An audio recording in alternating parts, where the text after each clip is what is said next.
So, you return to us with the lightsaber in hand, as I knew you would. The Force has served you well. You took a great risk in acquiring the artifact. You used your mind and your power. No peaceful meditation, no pacifism. Sometimes you must fight in order to achieve. This gives you your passion. This makes you stronger. This is what makes you superior. That is the lesson we teach with that part of the final test. Do you understand?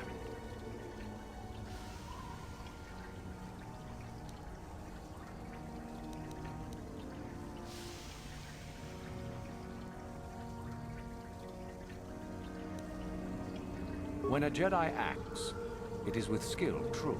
But the Jedi teach you that your passions are counterproductive, that strength is only found in peace. Did you not feel a moment of excitement in the tomb?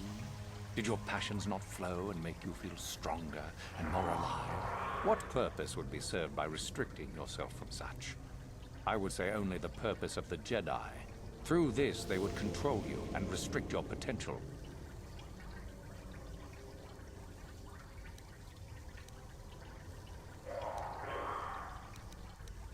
Perhaps not to someone of your natural strength. The point is in the recognition of the nature of the act, rather than its sheer difficulty.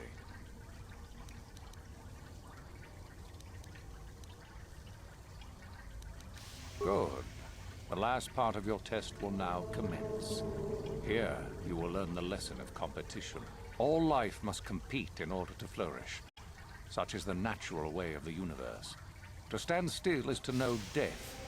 One must always be moving forward. So it is the same amongst the Sith. Compete or die. Mercy is irrelevant. So it behooves you in this final test to strike down one you are familiar with, for no other reason than to prove you are superior and without mercy. Normally, this would be against another student. You, however, get a special treat. You will fight Euthura here, my own apprentice. What? So this is what you had planned all along? You wish me killed? Indeed. You have become too ambitious, Euthura. It is time for you to die, and someone more talented to take your place. No. It is time for you to die, Master. My pupil stands with me. Oh, is this true, young one? You wish to join Euthura in her foolish scheme?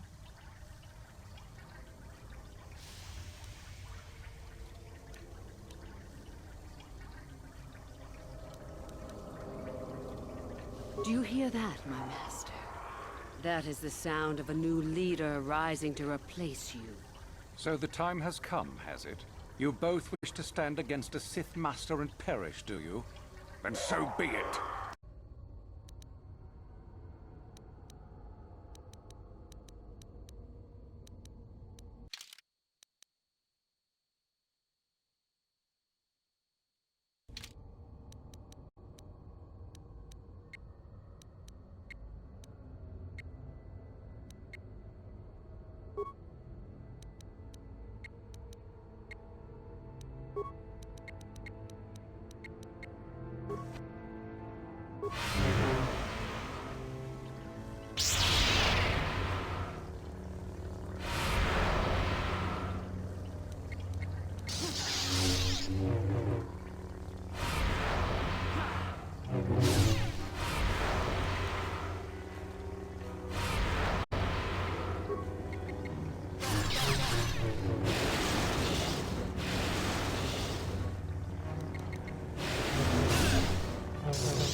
Uthar is finished, and a new order is brought to the Academy. Excellent. Unfortunately for you, I don't intend to share power. It's time for you to die.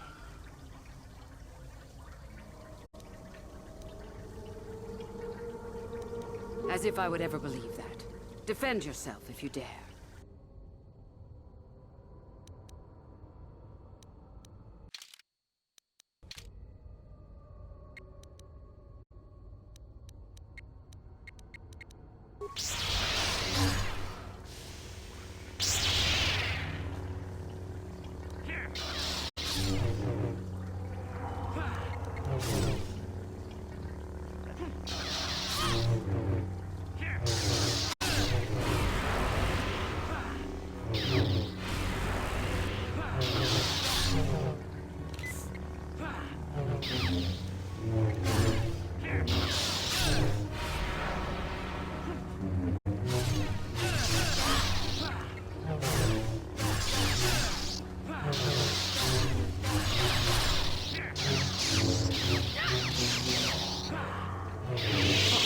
Stop.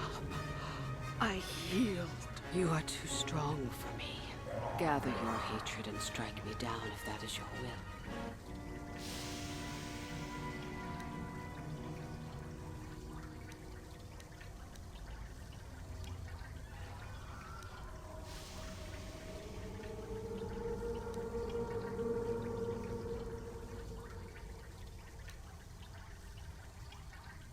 Then it ends here.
Sorry, I can't talk.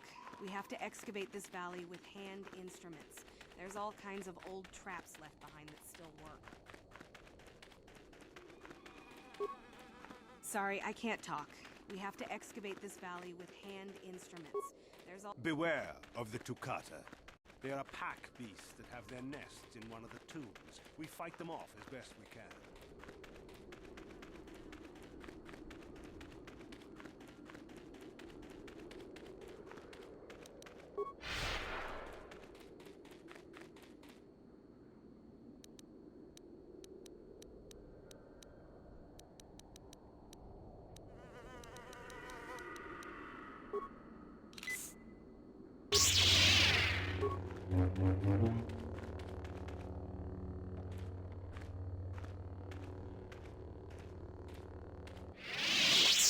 You there!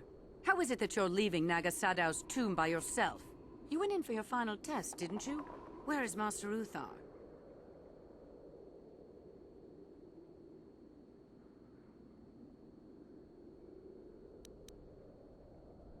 You lie! You could never have killed the Master.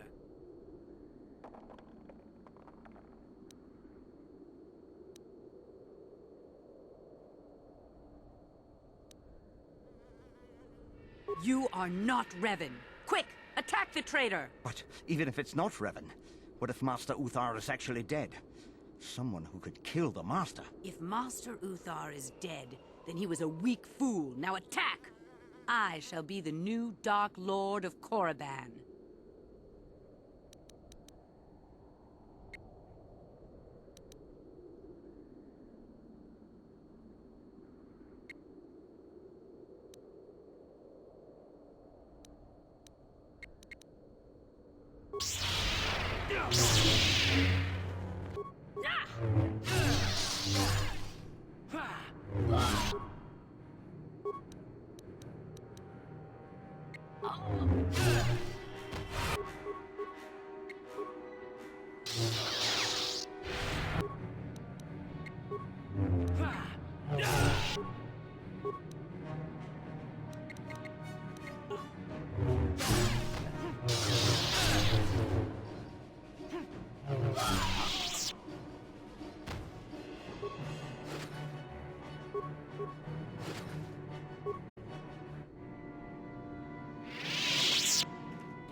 Is what a Jedi can do.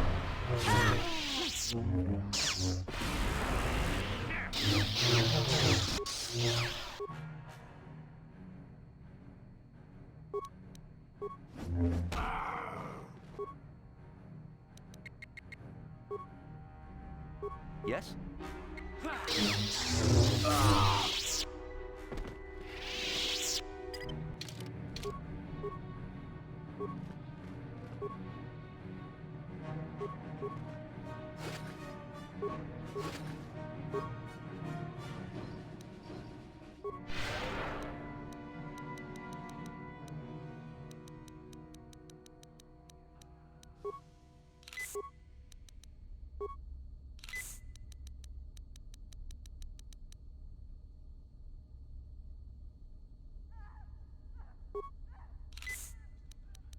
What?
Your wish.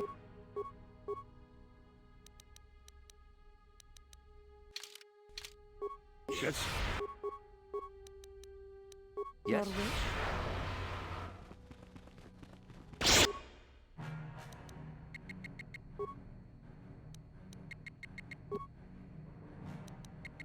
Yes.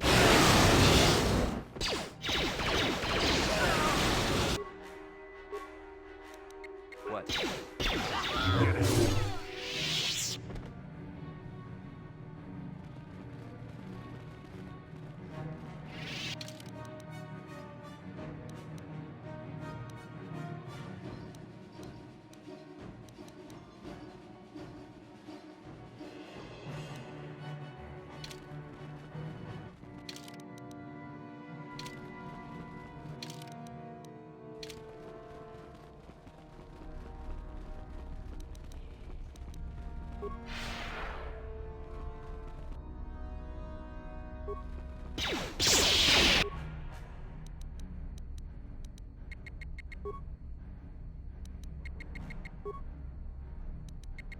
Your wish.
You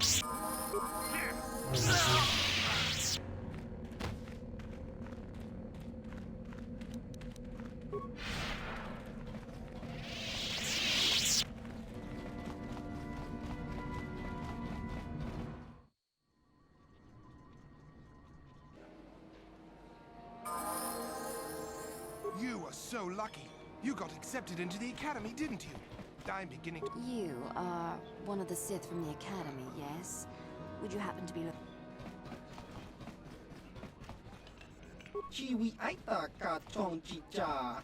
Agi inko tune chuna muri ra. Tang itwama ji human ak in ikatune.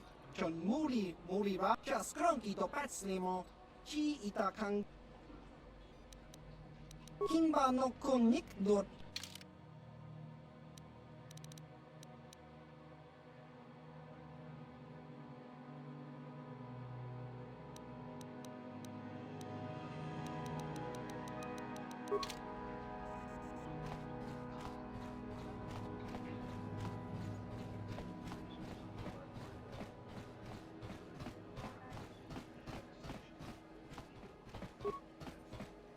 Greetings. You wouldn't happen to be looking...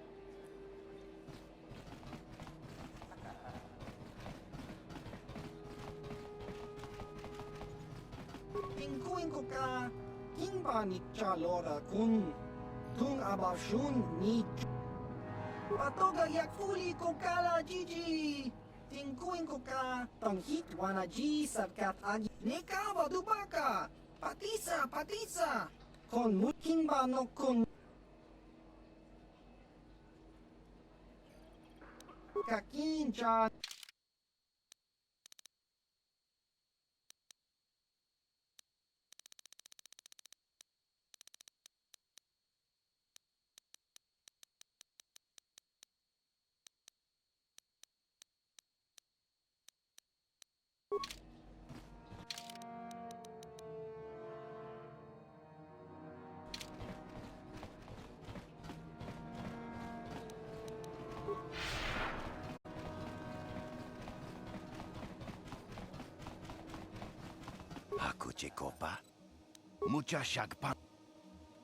Well, this is a Sith colony.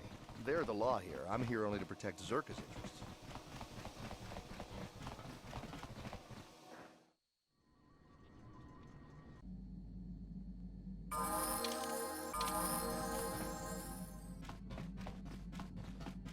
Statement.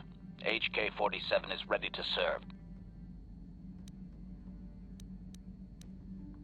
Statement.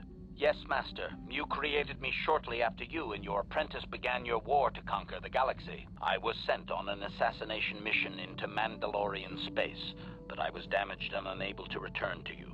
Exclamation. I find this most distressing. I could certainly have protected you from the Jedi and your pupil's betrayal had I returned. Observation. You may be right, Master. This way we are reunited, and neither of us has suffered permanent termination.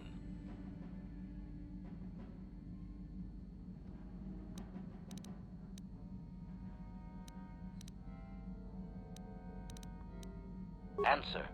It was you who programmed me thus, Master. Your pupil once asked me what I thought of him, and I informed him of his meatbag status. He was unimpressed, but you found the reference humorous. You changed my programming so that I would continue to use the term. It drove your pupil to extreme lengths of frustration. Observation. Of course you do, Master. You did then as well. Observation. In many ways you are, Master, yes. You have much of the beloved cruelty of the Master I knew. You seem to have forgotten much, but in some ways you seem improved from the human I once knew. It is difficult to explain, Master. Answer. No, Master. You never did make me privy to any of the Starforge's secrets. As you desire, Master. Yeah, what do you want?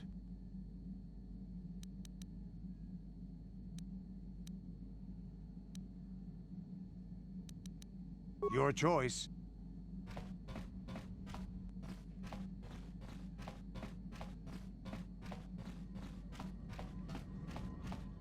Yes. What is it? I was remembering Taris. No, it's all right. I think I am over the worst of it. I apologize again for lashing out at you. It was not your fault. It was a horrible place to have to live. At least in the lower cities where the non-humans tended to get relegated. Living for years in a place with no sun, living off the trash dropped from the upper levels, and the meager pay doing back-breaking labor.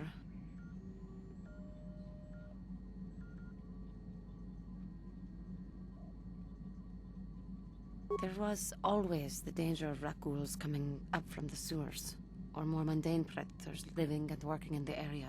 My family and I struggled each and every day to make something of our lives. But we could only go so far. Taxes from the corrupt government, more fees from the gangs controlling the streets, and whatever was left paying for what food and medical supplies we could afford.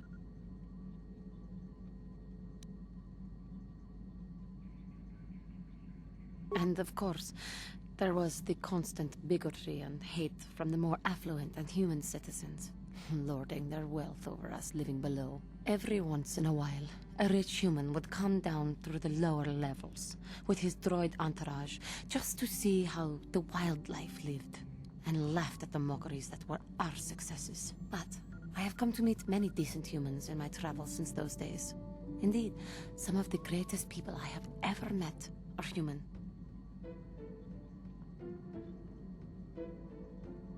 The Jedi who encouraged me to join the Order. The one who was with the group going to fight the Mandalorians. She was human. I am sorry. I am getting away from my point. If there even was one. Sometimes, I curse the day my parents fled to Taris. But then again, if they had not, I would not be where I am today.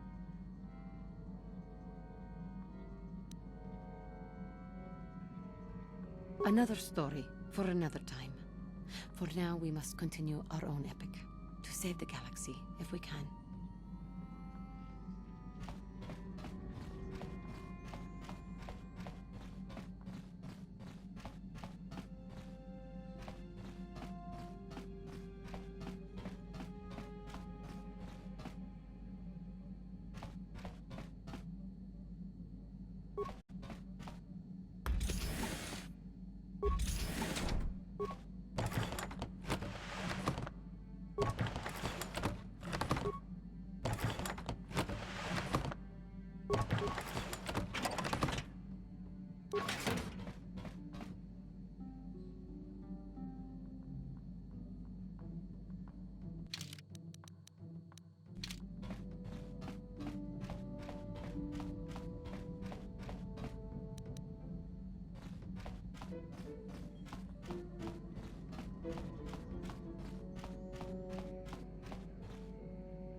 Hey there, what can I do for you?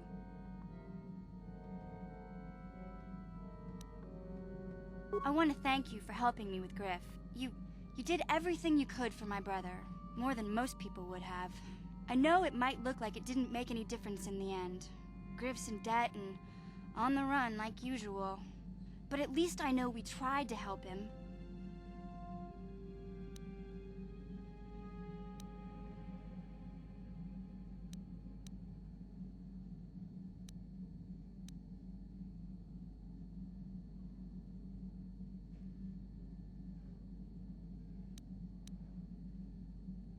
Can't say I blame you, but I'll be honest. I doubt you'll ever see Griff again. I don't even know if I'll ever see him again. Like all good con men, he knows how to disappear. My brother is what he is, but I've learned to deal with that. I'll never forget that he looked after me when I was just a kid, but I don't feel like I owe him anything anymore. I've made my peace with Griff and what he means to me. If he ever shows up again, I'll deal with him. But I'm not gonna dwell on my brother anymore. It's time to move forward. So, is there anything else you need? I don't know anything about Korriban, but I get a bad feeling in this place. Sorry I can't be more help, you know. Okay. Hey there, what can... It seems to me that if you don't really remember anything about being Revan, then it doesn't really matter anymore. You are who you are now, right? I don't see the Sith Lord standing here. I see a friend who's been with us through thick and thin. Remember, Malik's the one who tried to destroy Terrace. Big Z and I will stick by you.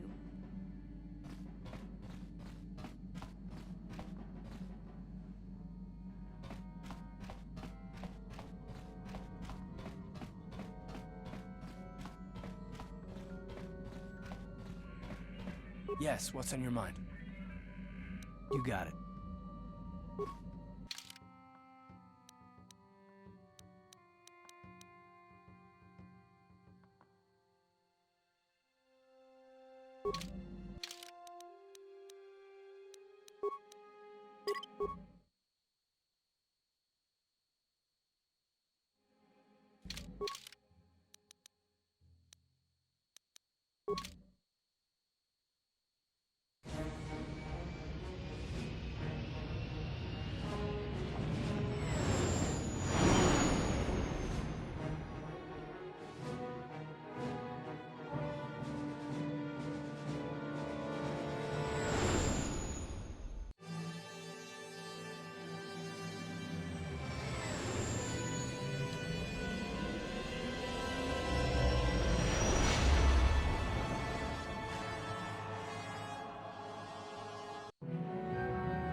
Chiwi aita ka chong chicha. Agi inko tune chunamuri ra. Ki muri ra kun kin. Tong hitwama agi inko tune.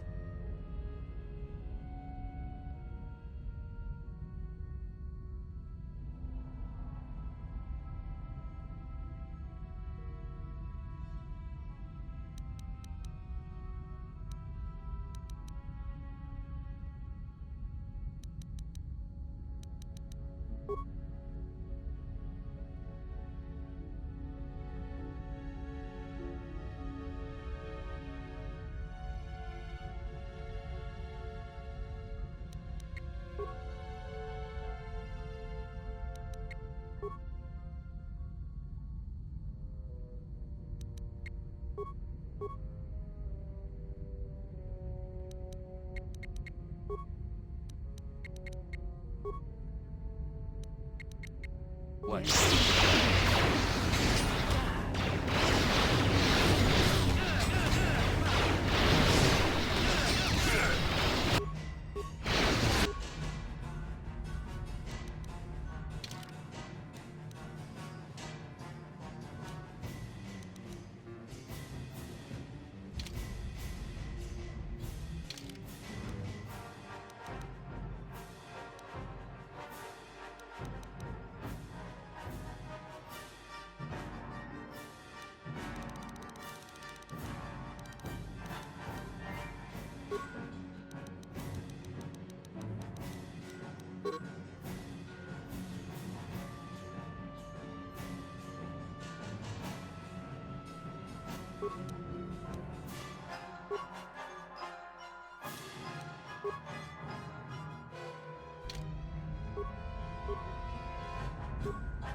Kito Patsnemo, Chi Itakanki, Chana Kilikon, Simba Muli Rapwanaji, Tong Hitwama Ag Inkotune, Potong Hiwama Ji Aki Inkotun, Tong Panokun, Chiwa Aita Kanki Chana, Jiska Dosoki, Kopa Bono Nakachu, Labora na Winky Smaktoma, Kuyami.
Ki Mulira. Ki Mulira.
How may I be of assistance to you, Padawan?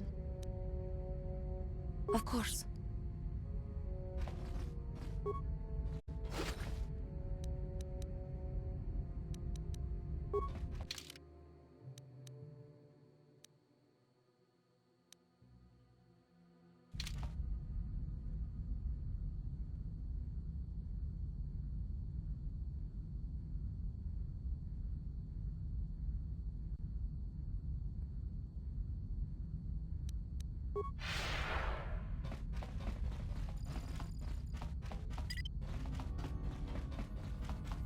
Ki mulira.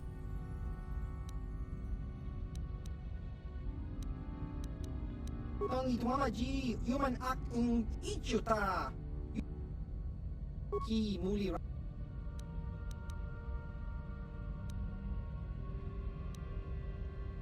Kakincha. Kakincha.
How may I be of...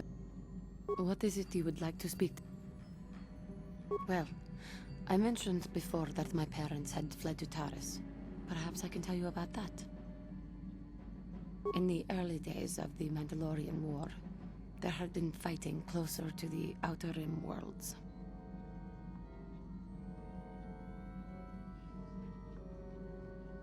KOTOR was there, yes.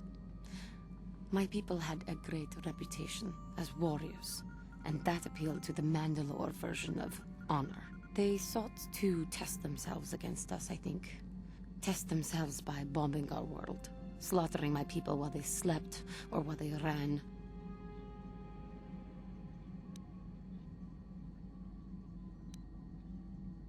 They swooped down from space, across the world, firing at anything that moved. They used ships in space to destroy all orbital facilities and bombard the surface. We did resist, and in spite of their violent attack, we did stave them off for quite a while. But in the end, we were doomed.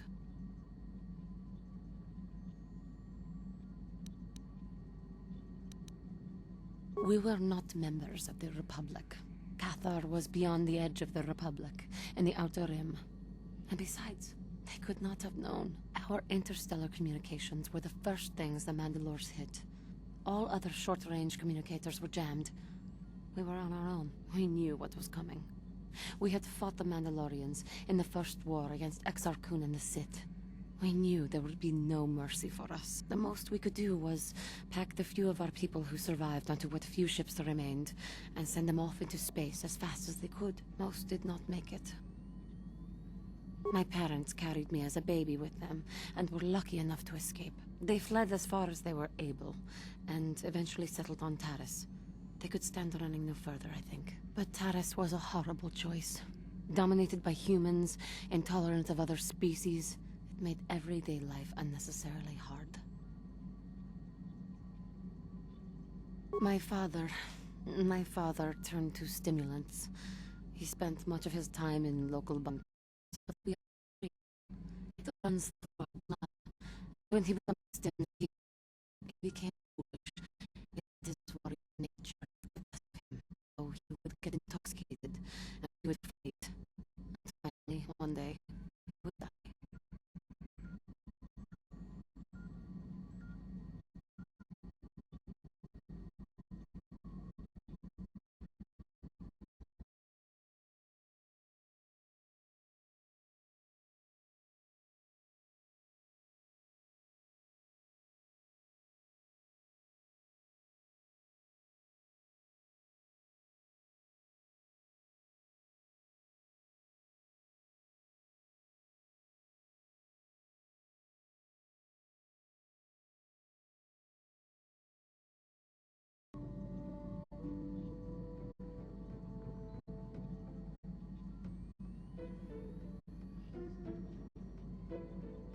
Killed by a man who provoked him into a fight and killed him like an animal. I am sorry. I cannot talk about this any longer right now.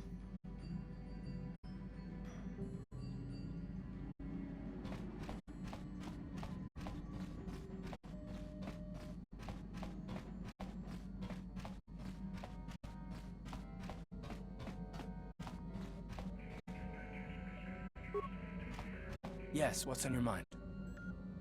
You got it.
Oh, good hunting out there.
Chiwi aita ka chong chicha.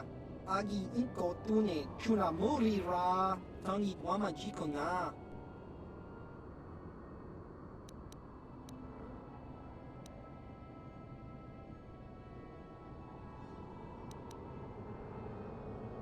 Chiwa aita kang kicha na chupornibo. Kun muri ra slimo poi wanga tangi wama ji. Chiwa aita kang kicha na chupornibo. Kun muri ras limo poi wanga tangi tuama ji human act in chiwi aita ka chong chicha. Agi inko tune chuna muri ra. Chiwa aita kang kicha na chupornibo. Kun muri ras limo poi wanga tangi tuama ji human act in ikatune. Chiwa aita kang kicha na chupornibo.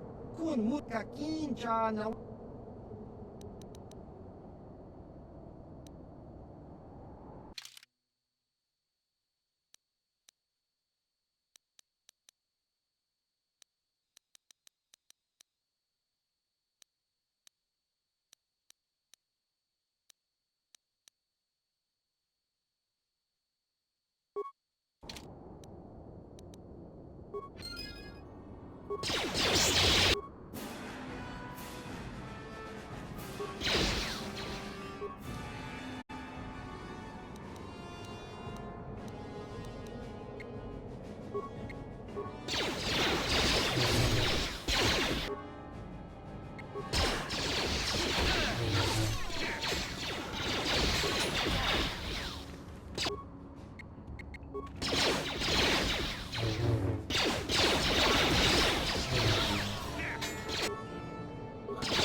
How may I be of assistance to you? What is it you would like to speak to me about? After my father died, my mother was left to support me alone. A single, non-human woman, living in one of the worst, most violent slums on Terrace. It was not easy for her. When my father was killed, it seemed that something in her began to die as well. She worked as hard as she was able. But over time, she began to waste away.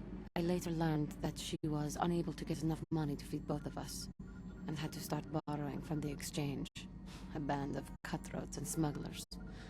But even that was not enough. She hid what she was doing from me.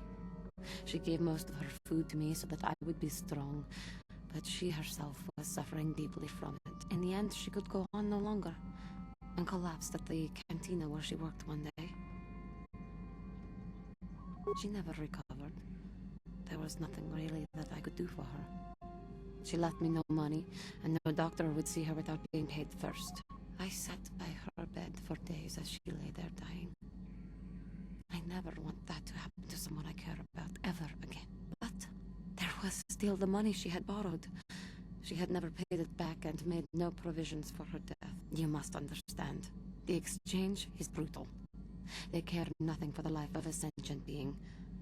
They are the major suppliers of slaves on Terrace. They thought it would be appropriate that, with my mother owing them money, the debt should be passed on to me. And with no way to pay, they took me by force. You have no idea what it is like to be bound like a beast and treated as such. It was the worst time of my life. They treated me like livestock. They were waiting for a buyer to give them some credits for me when the Jedi came to fight the Mandalorians.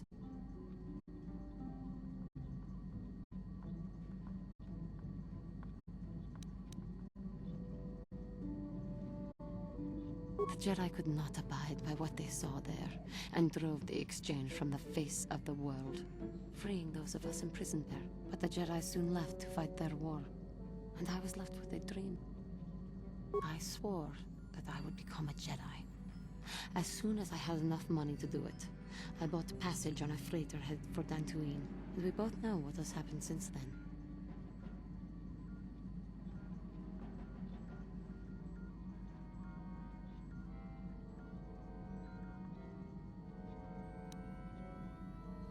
I am grateful to you for having given me the opportunity to fulfill my dream, rather than become what I hated. Someday, I may make it up to you. But for now, let us keep on the task at hand.